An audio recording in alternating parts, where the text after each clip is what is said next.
দর্শক, এটি মাগুরা জেলার শ্রীপুর উপজেলার শ্রীপুর টু সাসিলাপুর মেন সড়ক।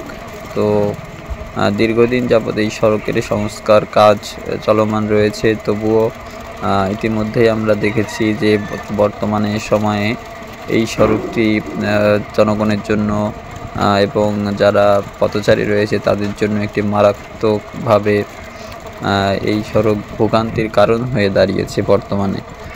তো সংশ্লিষ্ট যারা রয়েছে তাদের আহ্বান জানিয়েছেন এলাকাবাসী এবং পথচারীরা যে দ্রুত যাতে এই কাজ শেষ হয় এবং সংস্কার শেষ হয় এবং সড়ক যে মেন সড়ক হয়, এই সড়কে কিন্তু প্রতিদিন হাজার হাজার যান চলাচল করে। তো সেক্ষেত্রে এখানে চরম ভোগান্তিতে পড়তে হয়, বিশেষ করে যারা অসুস্থ রোগী আছে, যারা হসপিটালাইজ হতে চায়। এই রাস্তা দিয়ে চলাচলের মতো বর্তমানে মানে খুবই কষ্টকর একটা ব্যাপার হয়ে দাঁড়িয়েছে। তো এলাকাবাসীর পক্ষ থেকে তারা দাবি জানিয়েছেন যাতে এই রাস্তাটি দ্রুত সংস্কার করা হয় এবং সংস্কার কাজ দ্রুত শেষ করা হয়, সেটি এলাকাবাসীর দাবি।